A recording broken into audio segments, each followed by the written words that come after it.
Mbote na bino baimbo ka balandia émission Eve Maloba bisika na so bozwa mini boso ba etande ke na bino tozara ne sengo mingi ya koyeba ete bozali ebele bozolanda émission na bino Eve Maloba oye kamba na mwana mboka Caroline to pesa merci mingi so bomoni biso libosa ba etande ke na bino na David Likanga ya ba David oaza na sima cameraman pourquoi pas à mon chef Semben Nguma baimbo kanel sakabino te à chaque fois bobenga biso na numéro oza na se ya ba télévision na bino oza na parti politique na yo oza na plateforme na yo oza na ONG na yo ko hésiter te benga biso to pesi pe merci mingi baimbo kana so bazali bando bakomelaka biso boy ba ete nyoso bokomelaka biso komelaka biso pona ko encourager ko pesa pe ba vie na bino lelo to ko ba mona mboka mo ndi to kosola na ye lisusu mambi matali politique ya mboka na biso o azali vraiment expert azali analyste politique nene o bino boyebi bomona kaye mingi awa na kati ya ndaku ya Evi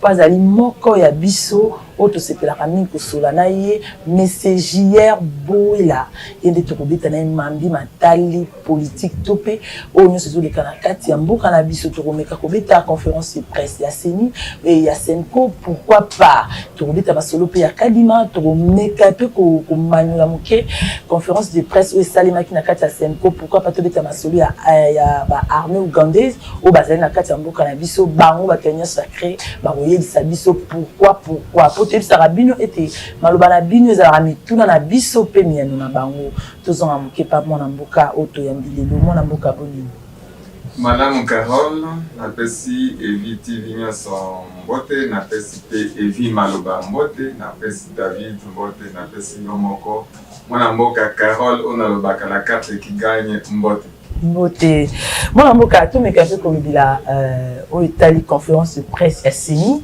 et ya Senko plutôt esalemaki lundi tomonaki mwana mboka abishole o amekaki un peu kolobila makambo ya Senko devoir ya Senko elo ni Senko fo sala nete sokolandaki conférence de presse wana réaction des années. Ok, réaction nanga ezalien que Senko va changer Maloba parce que liboso ezalaki mbutu entre l'église catholique na politique. Normalement concernant makambo ya Seni na botambwisi ya mboka na biso RD Congo. Mais la constitution pepesi makoki ya mwana mboka nyonso akoki ko analyser soit akoki kozala na position moko concernant analyse ya politique na biso Senko pe azali na droit ya kosala point de presse na ye pona kotalaka makambo o ndenge mboka eza kotambola. Mais avant de répondre na question wana mama Carole yebaki catholique Senko ezala monseigneur na biso cardinal palekaki bakendeki te epai ya papa basalaki mwa tourne na bango mpona koyeba mpe makanisi ya na niveau africain mpe na niveau ya monde oyo etali politike ya mboka Congo. Nakanisi na bozongi na bango nde tomoni ke basali point de presse wana oyo bato nyonso balandaki yango po ete apesa responsabilité na baimboka parce bazolobaki Congo na biso ezali un état laïque. Un état laïque, donc tozali ba protestants bazali ba catholique bazali ba basambelaka bazali basambelaka pe bazali donc ezali obligatoire mais toutefois on est congolais moto na moto azali na analyse na ye na ndenge ya etambweli ya mboka ndenge ezali mwana mboka to meka un peu ko se focaliser na wana Senko tolandi abeshole wa lobi ete ba imboka ya opposition topé ba ndeko na biso ya laïque ba se prendre en charge au moins que sali moi trouble OK et ko na simaka ka ba voix ba sali tourner na bango après ba putain na président de la République et après maloba na bango c'est le quoi moi ko bina ndam par rapport à liboso. Oui, la politique est la dynamique, la politique est dynamique. Mais tout alors que toujours boya na ba politicien c'est cochon ba monsieur bazar constante ce sont des opportunistes. On est allé position il y a 5 ans il y a l'église catholique mais aza ko senga pe que na ba politicien bazala pe constant na ba position na ba o ya moni ke awe ezali mabe aloba mabe adzembela te na maloba ya 5 ans. Donc c'est un peu ça. À insister pour n'abattre l'opposition. Opposition, normalement, on s'oppose sur quoi? On s'oppose sur quelque chose où les alliés mabé, on m'a dit qu'ils ont mabé. Mais les lots comme opposition, quand on a les lots où ils ont mabé, ils ont comme s'opposer. Les lots où Baimbo Kabalingi, ils ont comme s'opposer. On a combien d'opportunistes aux opposants. En plus de cela, position à 5 ans, ils ont la position à l'opposant, ils ont la position à Baimbo Kate. Parce que Baimbo Kabata na position na bango. Bato opposition wana bakomona na butu bakomi ba opposant na moi bakomi ba opposant na butu et komi qui pas les kaboiba les kaboy lobby va changer. Ce ne sont pas des gens qui sont constants. C'est pourquoi avec chose à lobby koyi que population ndé aza komona makambo ndenge zo marché pe ba opposant baza mona makambo ndenge zo marché ba se prendre en charge. C'est que ba moni que ezali malamu ba bedela mabo. Ce que moi que les alliés m'avaient bon bah constitution et l'obinim et non bah mais la position il y a 5 ans. C'est une façon de donner la liberté, la responsabilité à chaque partie prenante yambo cannabis au Congo que ce qu'on moi malamu tout soutenir malamu ou à tout avancer ce que peut-être moi m'avait aux m'avait en tant que responsable un Congolais responsable dans ba action aux opposés envers ba programme et à gouvernement congolais. Donc c'est un peu ça c'est ma lecture par rapport à la position il y a 5 ans où il y a responsabilisé par politiciens qui base à la cabato à démiliter mais bateau il y a quoi analyser fait d'une façon objective pour que base la responsabilité na bango na cadre de la gestion de la chose publique. Kodiembela na ndengo lobi exactement kodiembela makasi parce que lelo tozomona ete baimbo kebele a banda politique catholique adimisi batandela bo profiter na sima catholique et sima nango tant bozi ba poste na bino bobo sani catholique au moins quelque part pe semko azana na raison. Oui bien sûr, c'est-à-dire que les alliés droit naé par rapport de baki Senko a réclamé et là comment Senko a dit na parti à société civile. La société civile. Donc, et ça que tout le monde reste réellement à Wanamboka Congo, na ancrage de la société civile, c'est la politique et l'église catholique où ils allaient na primaire. Ça que tout le monde même fidèle catholique et ainsi de suite, après catholique, donc ancrage de l'église catholique et ils allaient, il y a démontré na RDC à travers le monde aussi. Mais bien sûr, il y a pas trop de capacité. Ce que les autres catholiques vont dire que bas à la marche. Donc vous verrez que puisque tous avons moins expérience, on a des qui étudiants peut qui na vision il y a Tshisekedi du monde ya Chichi baba na ipene bana ya Moshe Touville bana université on était derrière une logique. Personne catholique et lobby boyé en commun na bato ebele na balabala pas comme marché. Mais maintenant, il y a d'autres qui profitent. Par politiciens ou bazala kaka convoquer un parti politique tel et menasimanaye kaka yena mwasinaye na tata mwasinaye. Donc ce sont des gens qui créent aussi des incidents où bazembe la kapona pour les canaux télévision que le n'importe quoi ainsi de suite et au moment où bazana bassise. Alors autant que tout moto oyo azali na une responsabilité oyo azali na ancrage national pe aza pour défendre ba cause juste que moto wana bo tenir compte na gestion il y a chose publique. Donc là je l'ai dit en tant qu'un analyste, un scientifique. Donc s'il s'agissait ce que catholiques ont défendre ba cause juste pour na cause ba responsabilité na niveau chose publique normalement à un ancrage national. Bon, ce que je constate aussi est que Bango Paza pour militer plus pour le bien-être et le plus-être des populations. Bien sûr, ce qui concerne qui base à la responsabilité, il y a une institution, il y a gestion Mboka Oyo, Namoni, pour l'animité, pas faire ça Bangote. Quelque part, ce que vous bien, que l'on va dire, il y a Semko Wana. Et ça, c'est pour bloc Wana au Salemi entre elles. La Mouka na FCC, il y a peut-être catholique na Israël même à Kambasepe na monté, il y a le lot à déclencher wana. Maman Carole, merci Nengo, je suis à Makambo la Mouka na FCC ainsi de suite. Vous savez que même excusez-moi loba présent Tshisekedi Azalaki na alliance na Batouana la Mouka et consort. Donc on tout bandai co militer biso nyonso tozalaki contre régime ya Kabila. Donc, on s'entend même catholique.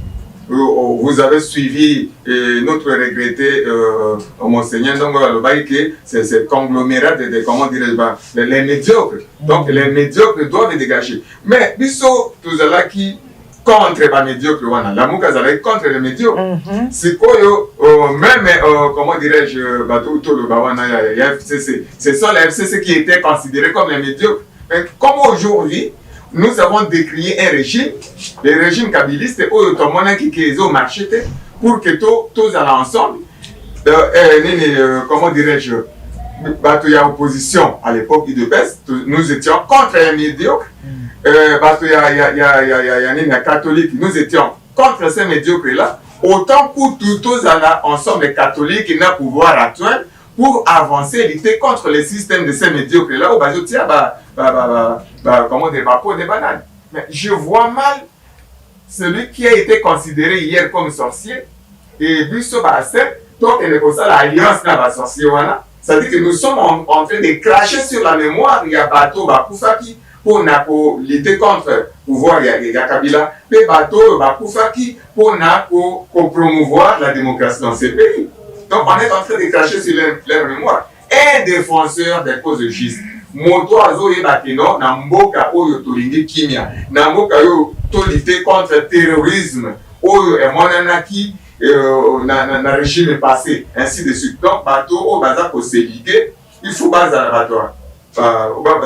défendre la cause juste, c'est-à-dire que les catholiques avec les pouvoirs actuels on milite ensemble pour le bien-être du peuple congolais. Mais ceux qui, au long du sous-soupona, au tal d'intérêt à peuple, ok, pour se liguer, na bateau, ce sont des médiocres, alors c'est-à-dire qu'il n'y a que les médiocres qui peuvent suivre les médiocres.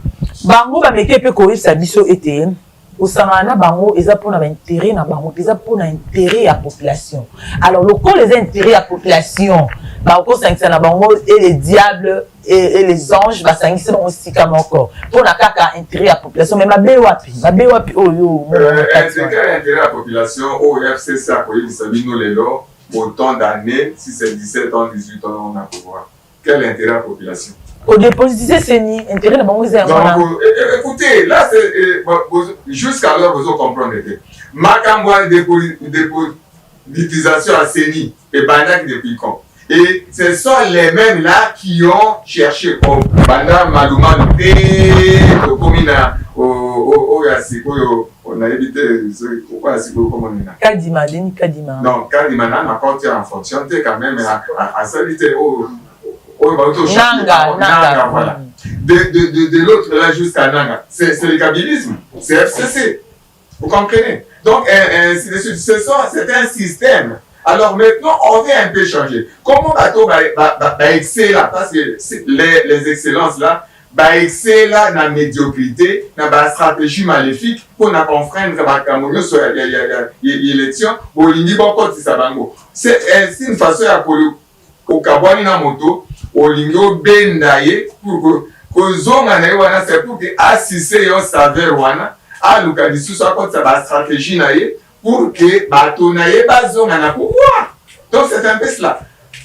Moi en tant qu'analyste scientifique na lingaka de régime ontolobaki que on doit changer, on doit déboulonner, c'est ce régime là, on doit mettre la quoi. Et tout na air nouveau pour que IDOPES, l'union sacrée, la société civile, à travers Senko et d'autres acteurs de la société civile, au balingi, au gérer choses publiques, dans l'institution, au état conseil, par membre de la société civile. Donc, on peut se mettre ensemble pour booster ces pays vers des vertus républicaines. Mais sauf que vous avez dit sous Batouana, il y a FCC et l'Ingi Olobake, pour l'Ingi tisser relation avec les diables au moment où population, ceux qui la population et vota qui Tshisekedi Félix, c'est parce qu'on a trouvé que FCC, bah c'est là qui m'avait. Alors c'est cet élan-là communautaire, cet élan-là social, qui peut trahir Yangote. Parce que si aujourd'hui, je vous dis vrai, si aujourd'hui, tout lundi, logique, il y a pour la FCC, na alliance wana ya lamuka na sens na ye brut na vision na ye originale ya Lamuka oyo population ezalaki ensemble pour que ba chasser kabilisme, ba déboulonner système kabilistique pe ba kende sikoyo na ba vertu républicaine soki tozongi lisusu na logique na bango. Nous sommes en train de trahir la mémoire ya bato oyo bakufa ko na démocratie na mboka. Bino na ngambu ya union sacrée tomonaki yango ntango batiaki Ronsard awa bato ya FCC babimaki mpona kosoutenir ye, bato ya Lamuka babimaki mpona koloba Ronsard te, IDPS mpe na ngambu nango alobaki Ronsard te, mais tomonaki président quand même ayokaki par rapport à bamouvement wana. Mais lelo bayimboka ya FCC oyo basangani na bandeko ya Lamuka babimi mbala o mbala mpona koloba kaka ke non akadima. Donc, bon, bouger, tu peux ça peut poser. Je sais que quelque part, Félix a aussi forcing, il y a Kadima pour s'imposer en 2023. Ça, la forcing, il y a, même dans la Bible, le chef de l'État sait dire non et sait dire oui. C'est-à-dire que tu peux venir avec ma proposition à Binowana, mais il y a un moyen qui non. Dans le cadre de la défense des vraies valeurs républicaines, moto, oyo, batobako, et qu'on permette que les élections madame pourquoi ils veulent imposer pour l'année Kadima et qu'est-ce qui est derrière ça proposition à Bangouane, vous comprenez? Donc ce qui Kadima au moins qu'ils ont mais ce qui FCC n'a la va proposer pour comment on a des madame, mais non, nous disons ceci, l'union sacrée tolobike n'a pas scripture membre où ils ont accompagné vision et chef de l'État le la Fachi Progrès. Tolobi Boyeki, non, c'est la personne qui est indiquée au Akomema Tenaba élection. C'est ça la position. Ou vous voulez venir avec une autre personne. Bah, proposer le chef de l'État, bah, Congo, et c'est le nom de Kadima Oyo, il faut te maintenir, te soutenir Yango. Bon. Moi, na ngina to mekanpe ko zala vraiment wana. Bino ngambu ya union sacrée bozo bang en 2023 parce que boyebi que avec Kadima 2023 toleka mais tant que bango bazo ba Kadima te bino bo mo ke so bolongoli Kadima ndena 2023 boza mala boko affronter la mukate. La CENI c'est une institution qui est indépendante. Botiaki nanga bolobaki nanga bo eta botiaki nanga bolobaki dans d'ailleurs on lobby les non nazali candidat lobby je serai proclamé bino mo Holanda git. C'est-à-dire que la vision, ce n'est pas ça, madame. La vision est que nous voulons une autre énergie, une énergie nouvelle. Une énergie nouvelle avec des orientations où ils ont encadré la valeur républicaine. C'est ça. Et Tokoban est là. Moto, Lelo, Nakati Mboka, et na Kinshasa, na la province na RDC. Si on dit que, Nakati Rafati, on dit qu'aujourd'hui, les élections, c'est demain. Donc, pour préparer à nous, c'est à préparer l'élection, peut un candidat au Bimana, le candidat parce que au Kolobakio, Ngaï, mon père pas candidat, candidat potentiel. Le potentiel, c'est J.A. Bouela. Donc, on va kende, naba, ma bon ami, la population d'aujourd'hui, ce n'est pas la population d'hier. La population va Kolinga, va voter, comment on a élu par la population. Parce que on a compris qu'avec Fachi, il y a l'espoir de vivre dans ces pays. Avec Fachi, il y a l'espoir, avec Fachi, il y a l'espoir. Mais un peu que les cas, on a l'état de siège. État de siège, tout le monde a une évolution, ils ont vraiment mal amouti. Parce que déjà, armée ougandaise, ils ont occupé déjà sol, il y a Bissou, il y a Congo. Mais vous avez parlé, vous avez dit qu'il y a solo, il y a un état de siège. Si on a état de siège, on a dit que c'est une réaction à eux et ça tant qu'analyse. Oui, bien sûr, état de siège, ils ont marché, c'est vrai. Ils ont marché dans le sens qu'il y a l'armée assaillant sur le sol congolais. Mais qui sont derrière ces assaillants? Ce sont les Congolais. Ceux qui ne veulent pas la paix dans ces pays, ceux qui ne veulent pas que le Congo soit un Congo libre, ceux qui ne veulent pas que les Congolais, avant d'Akimia Nakakambo Ganaï, vous avez, en son temps, musée, à l'Obak Makambouana, il y a agression.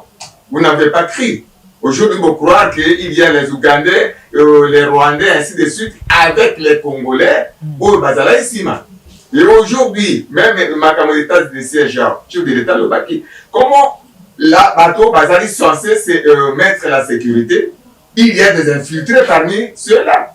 Alors c'est un travail qui est en train de se faire, comment dirais-je, scientifiquement, avec des stratégies spécifiques pour que l'acteur Wana ou Bazali Sima, Bazala démanteler, Bazala dénoncer, il y a la communauté. Même on avait dit autrefois, certains acteurs politiques, il y a quoi Wana, il y a Est, Bazali impliqué, il y a insécurité dans l'Est du pays.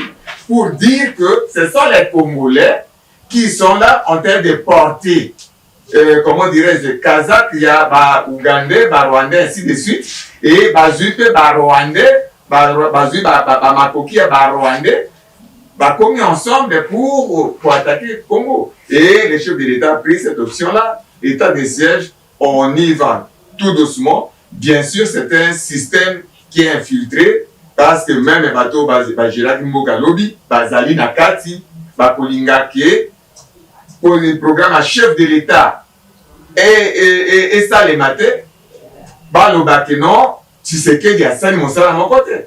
C'est pourquoi Bisso, la première logique n'est pas Bisso, qui va casser mariage, ou na misisa, pour que mon salaire ça est maman. Moi, je suis fait, tu sais qu'il y a la présence de l'Union africaine. To mona e tongo poko ayamba ki président kingani autu ko yamba président ya Kagame autu ko zala awa na so na biso ana Congo mais état de cette simba kati malgré azana yimba za président na Union africaine malgré ba voyage wana zo sala ezo simba karaté ozo mona te que quelque part ezana lo mo ezana kati wana opimo na mboka zo koko aussi ça monte. Une raison de plus madame parce que la diplomatie ezali na impact encore positif na kati ya Kini Amboka, Nakati a développement Amboka. Le voyage au chef de l'État, ils arrivent à voyage inutile. Ils arrivent à voyage pour na bulamu ya Mboka Congo, pe bulamu ya Afrique. So ka kei na poto akewa parce que on se parle pas. Azotamola pour le bien du Congo. Yé azotamola pour na bien na yemo côté parce que yé azali moi na Congo, azali moi na poto. Donc poto et kokiko, comment dirais-je, kokamu ça y était. Mais il est en train de marcher. On a toujours des solutions. On a posé un problème.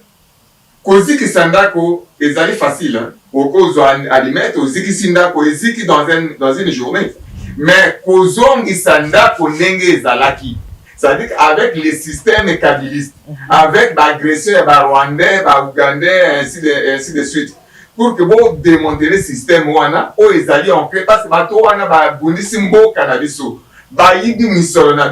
Ce sont les gens qui ont acheté des armes par-ci par-là pour Nakolukaka Congo, la richesse à Congo, alors, qu'est-ce qu'il faut faire? Il faut une diplomatie ancrée sur les racines pour que Batoa n'a pas prendre conscience que. Diplomatie, wana borosala ondengeni. Tandis que tout ce qu'on a dans mon mboka Azali porte-parole du gouvernement, Patrick Mouyaya, jusqu'après Tilelo. Baimboka ya union sacrée bazo wanga na kaka bazo lobakeno ba Ougandais baza na sol na bisoté to landi conférence de presse ya Patrick Mouyaya lobi yango bazo reconnaître en côté. OK, je ne suis pas le porte-parole du gouvernement.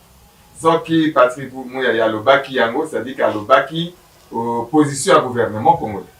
Je parle ici en tant qu'analyste. Je sais que le Congo est agressé. Le Congo, il y a des étrangers. Le Congo est infiltré et on part aujourd'hui. Ça a commencé depuis longtemps, par Rwandais, par Ougandais, ainsi de suite. Ils sont ici. Je vous informe que moi, je viens franchement de la province de l'Équateur. La province de l'Équateur, côté il y a Bikoro. Dans lequel côté à Penzele, côté à Penzele, j'ai rencontré un Rwandais. Un Rwandais n'a Penzele, à pour ça la exploitation artisanale y a bois. Vous vous rendez compte? Mais donc, nous sommes infiltrés na niveau moko que tu associé baimbo kate donc moyen ça c'est. Alors il faut un système où ekozala vraiment basé sur l'ancrage populaire et communautaire. Il faut une conscience populaire pour que nous sommes agressés pas makambo politique, une conscience populaire pour que nous sommes agressés, infiltrés à tous les niveaux. Il faut l'engagement de chaque Congolais pour que tout trouver solution dans le problème d'agression et exploitation dévastatrice et calamiteuse. Il y a des richesses, il y a beaucoup de Moi, to kota profondeur à place, on a eu sur Équateur. Mais ici biso que non mboka Équateur to ba député Équateur mbutu ezakuna makasi makasi par rapport il y a deuxième accord il y a café bon bizarre financement lango bon monanité ba député ba komi mbutu yebisa biso no maamizo le kakuna na ngambo Équateur po mboka ba Olanda biso ba yeba yango. Il faut que ba député mbutu bazo la kambongo ya café ezali lettre d'intention. Ce n'est que l'intention d'appuyer la RDC pour conserver, pour le principe de la gouvernance et des ressources naturelles, notamment ressources forestières. Ce n'est qu'une lettre d'intention. Ce n'est pas que Mbongo ait une lettre d'intention. Et une lettre d'intention, on a pour la gestion des ressources forestières, donc on a mis des ressources provinces forestières.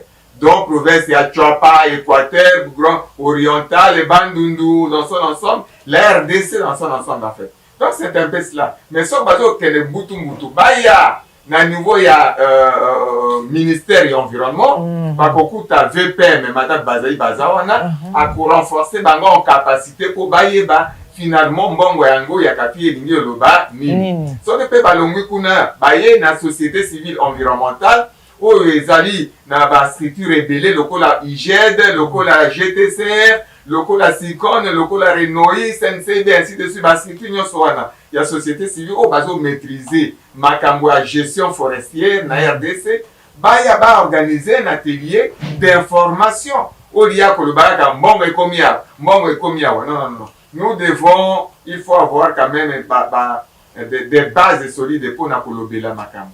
Parce que le gouverneur a dit Makambo Wanate, non, il va député. Bon, on va confier, ils n'ont pas la négation. Posez par exemple question. Ils ont dit, vous comprenez un peu. Donc c'est un peu cela. Il y a certains gestionnaires ou des représentants, plus sensationnels. Au lieu, il y a encore ça, qu'on était dans la racine, besoin d'informations. Biso société civile tozalaki babande comme si bakende kité na COP 26 ainsi de suite. Il y a la part des responsabilités à Congo parce que Congo ezali ko gérer partie il y a monene il y a ba forêt à niveau mondial. Donc nous réclamons que contribution na bambongo ekoya et bénéficier na mboka Congo. Donc, c'est une réclamation fondée. Même mon Wekoya, c'est une lettre d'intention où Ekokoma et Panabiso, Bambon Wekoza la répartie. Et en son temps, il y a des ministères attitrés où ils ont géré mon gouvernement et bien. Est-ce que Batouya environnement par rapport à Mbutuana? Est-ce que Nabouye Binao, en tant qu'analyste, baza pe na investigation bazo sala po ba yeba réellement mbongo on po bango baza ba eli je naza sûr que bango ta ba eli ba ko bimisara likambement boité ba bimiska ke mbongo mais baza sûr que mbongo ezali. Je pense que dans le gouvernement national même dans le gouvernement provincial il y a des ministres où bazali na charge il y a environnement et gestion durable des ressources naturelles ou développement durable. Toza na mama Bazaïba azali awa na gouvernement central, VPM. Tozali na ba province nyonso, tozali na ba ministre en charge ya environnement. Bakoki koya awa ba organiser ndenge ndeko na biso Gilwano a salaka associaka bandeko ya gouvernement, bandeko société civile na makambo ya aménagement du territoire. Yépe bango te, bakoki kosala ndenge wana mbongo ezali ba organiser comme ça on fait un atelier ou bien un forum, un grand forum au niveau national. Il y a information. Qu'on peut savoir éclaircissement pour la pas poser la question à Bango, pas bien expert, du sotozawana, tokoya, tu fais éclaircissement, c'est la question. Ce n'est pas que vous pas récupérer une façon politique pour nous proposer des actes politiques. Oh, et Bango m'a beaucoup de façon maîtriser. Soko otuni un député, otuni red de Lingo Lobani. Akoye bate.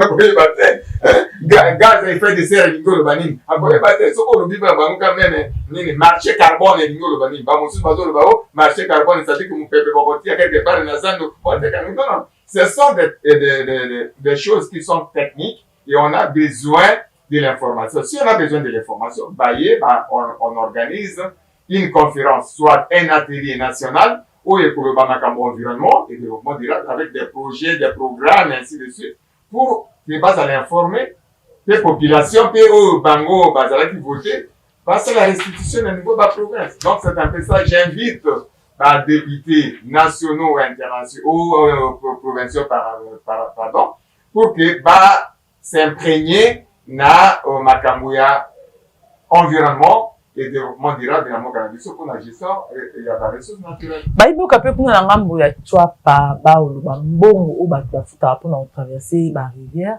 to benga ngo pe ka ezala ba mbongo ya péage o bafutaka bayimboka wana bazotina mbongo wana pe kendaka wapi.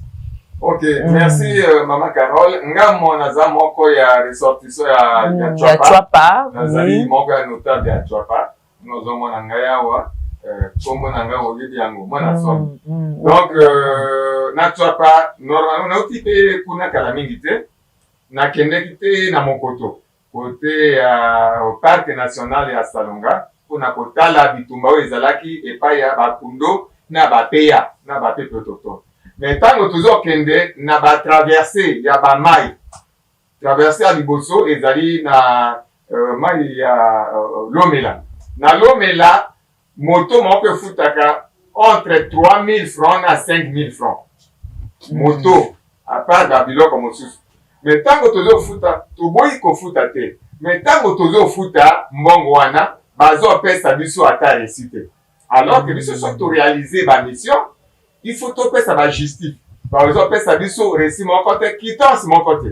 Et on exige aussi que moto aza percepteur na kati ya bajuru wana à la fin apesaka 550 000 donc akatela bango ndenge wana.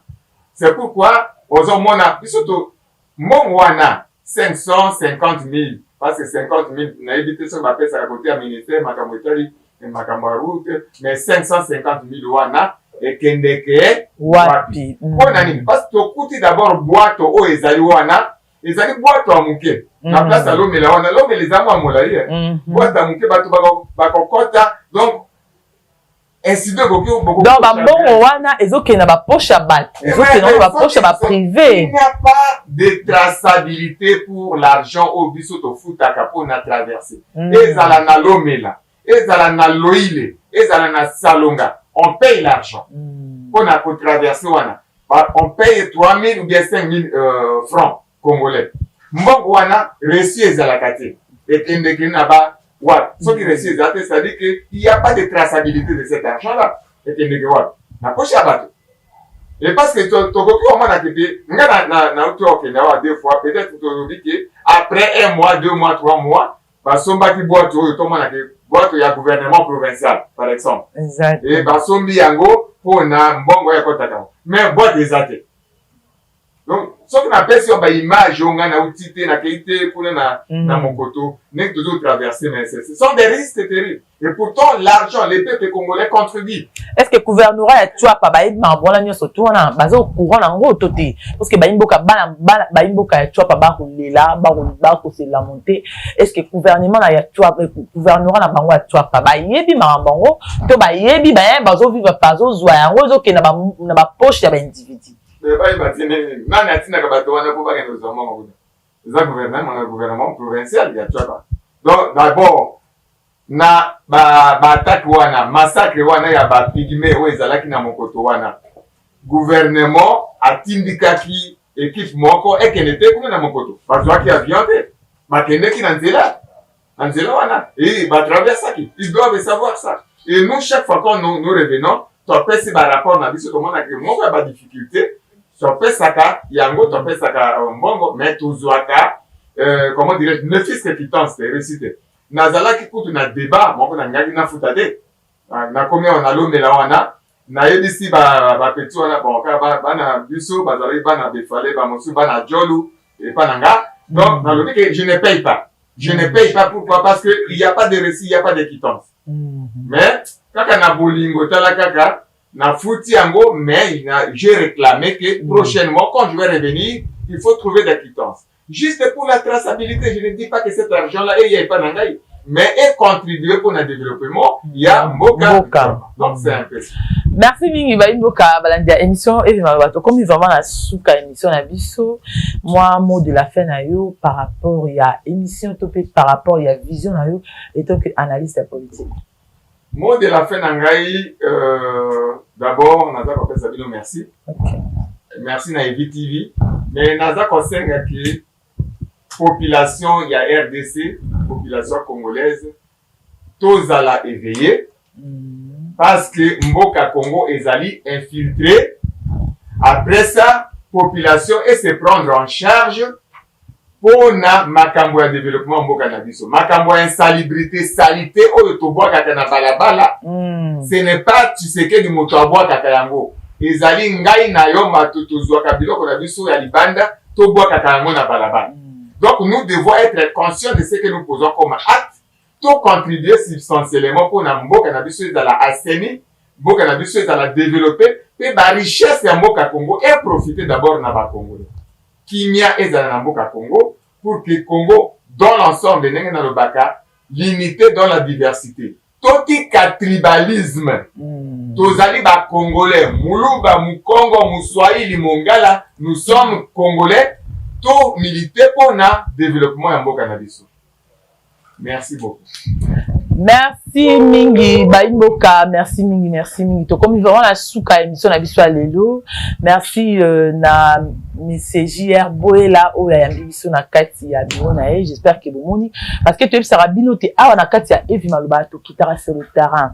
Tu insiste rappeler que ba ete bo benga biso na ba numéro o za na sia ba poste télévision na bino, oza na parti politique na yo, oza na plateforme na yo, oza na ONG na yo, oza économiste, olingo pesa maloba po biso atopesa akara maloba topesa ra elo comme sous-souté. Topesi merci Mingi na David Likanga o za na sima ya caméra, pourquoi pas Rachel Bambo ma copine privée, na pesi merci Mingi na John Kasonga, pourquoi pas ya koloba ete kopesa merci Mingi na maître Vandame na pesi pembote bambote no yangwana vraiment tokutani na mbala simezala ki ya bino ndeko Caroline Bouy. Merci, bye.